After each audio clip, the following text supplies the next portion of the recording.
ऐसा क्या है गोल्ड में जिसको सेफ हेवन एसेट कहा जाता है, और ऐसा क्या है गोल्ड में, क्या ऐसा कुछ घपला है जो कि इक्विटी जब नीचे जाता है, जब स्टॉक मार्केट नीचे जाता है तो गोल्ड हमेशा ऊपर रहता है? क्या गोल्ड में कोई घपला है? चलिए ये जानते हैं।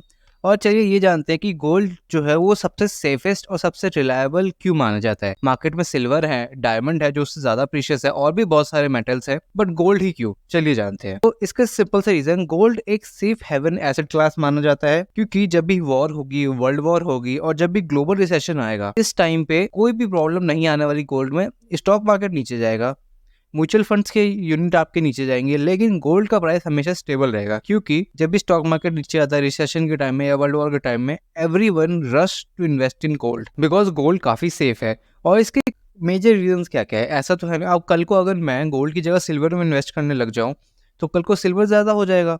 देखिए ऐसा नहीं है, इतना आसान नहीं होता। गोल्ड जो है वो, इसके बहुत सारे रीजन है, चलिए जानते हैं। पहला रीजन है जियो पॉलिटिकल अनसर्टेनिटी। जब भी दो देशों के बीच में वॉर होगी, जो सबसे अच्छी इन्वेस्टमेंट, जो सबसे सेफेस्ट रहेगी वो होगी गोल्ड, जो मैंने बताया वर्ल्ड वॉर के टाइम पे या वैसे ग्लोबल रिसेशन के टाइम पे। अगला है सप्लाई कॉन्स्टेंट। इसकी जो सप्लाई है वो लिमिटेड ही रहेगी। अगर इस दुनिया में 100 किलो का सोना है तो वो 100 किलो का ही रहने वाला है। हालांकि बहुत सारे एग्जाम्पल के लिए तो वो 100 किलो का सोना 100 किलो का ही रहने वाला है, उससे ज्यादा कभी नहीं होने वाला। तो इसकी सप्लाई जो वो लिमिटेड ही है, इसलिए इसका प्राइस ऊपर होता ही रहेगा। अगला है इसकी इंक्रीज डिमांड। इंक्रीज डिमांड यानी कि इसकी जो डिमांड है वो हमेशा इंक्रीज ही करती रहती है। अब रिसेंटली कुछ टाइम पहले न्यूज आई थी, इंडिया ने 100 टन का सोना अब यूके की बैंक से वापस मंगा लिया है। अगला है टेंजिबल एसेट। जिस चीज को आप छू सकते हो उसकी ज्यादा अच्छी वैल्यू होती है। अब मान लीजिए आपका दोस्त है, आपका बेस्ट फ्रेंड है, उसने कहा कि यार मेरे पास म्यूचुअल फंड्स के यूनिट है, वर्सेस उसने कहा कि मेरे पास एक गाड़ी है, और दोनों की कीमत 10 लाख है। तो क्या लगेगा आपको? अगर जेलिसी भी होनी होगी तो किस बात पे होगी? म्यूचुअल फंड के यूनिट्स पे या फिर उसकी गाड़ी पे जो 10 लाख की? हालांकि गाड़ी डेप्रिशिएटिंग एसेट है। टेंजिबल एसेट यानी कि जितने लोग ने कॉमर्स में पढ़े हुए उसको, उनको तो ऑब्वियसली पता ही होगा, जिस चीज को हम छू सकते हैं उसकी एक अलग वैल्यू होती है, वर्सेस जो चीज हमारे दिमाग में है कि अच्छा इसके पास इतने म्यूचुअल फंड यूनिट है, ऐसा है वैसा है। अगला है पोर्टफोलियो डाइवर्सिफिकेशन, कि अगर आपने इक्विटी में पैसा डाल दिया,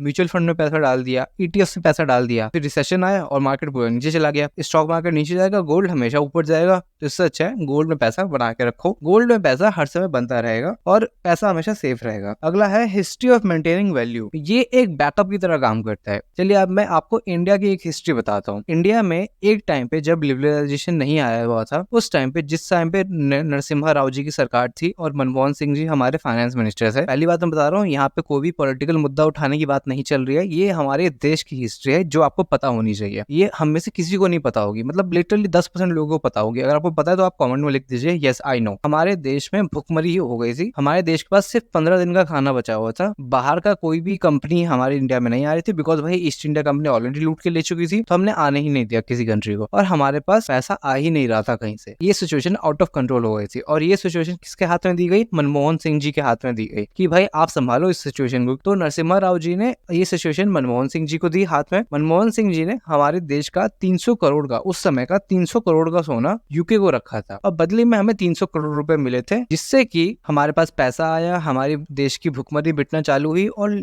बहुत टाइम लगा हमारे देश को स्टेबल होने में। अगर कुछ लोग कहते हैं ना कि यार Manmohan Singh was not a good prime minister, भाई वो हमें इस सिचुएशन से निकाल के लाए हैं, इस बात को याद रखना। चलिए यहाँ पे मनमोहन सिंह जी की तारीफ नहीं हो रही, ये हमारे देश की तारीफ हो रही, कैसे हमारे देश ने ये दिन भी देख रखे हैं। आप एक बार अपने मम्मी पापा से पूछेगा कि उनको पता होना चाहिए, उनके आसपास का ही टाइम था। अगला है इन्फ्लेशन हेज। इन्फ्लेशन जो है वो अगर 6% रहता है तो गोल्ड का प्राइस आप देखना हमेशा 7 से 8% रहता ही है। इंक्रीमेंट इसकी 7 से 8% होती ही है। तो अगर आपको कहीं भी इन्वेस्ट नहीं करना, कहीं समझ नहीं आ रहा कि भाई कहाँ पैसा डालूं, सीधा जाके सोना में इन्वेस्ट कर दो, आपको अच्छा बेनिफिट मिल जाएगा। इन्फ्लेशन 6% चल रहा है, सोना आपको 7% दे देगा। अगला है रिस्क मैनेजमेंट, यानी कि भाई इक्विटी अगर नीचे जाएगा, गोल्ड ऊपर जाएगा, तो एक बैलेंस हो जाएगा। अगर आपका 100 रुपए है, आपने इन्वेस्ट किया है, और उसमें से 50 रुपए इक्विटी में है और 50 रुपए गोल्ड में है, आपका पोर्टफोलियो हमेशा बैलेंस रहेगा। जब भी स्टॉक मार्केट नीचे गया है, गोल्ड हमेशा ऊपर जाएगा। As simple as it may sound. पर एक सेकंड, क्या गोल्ड का प्राइस हमेशा ऊपर ही जाता है? भाई नीचे भी तो जा सकता है।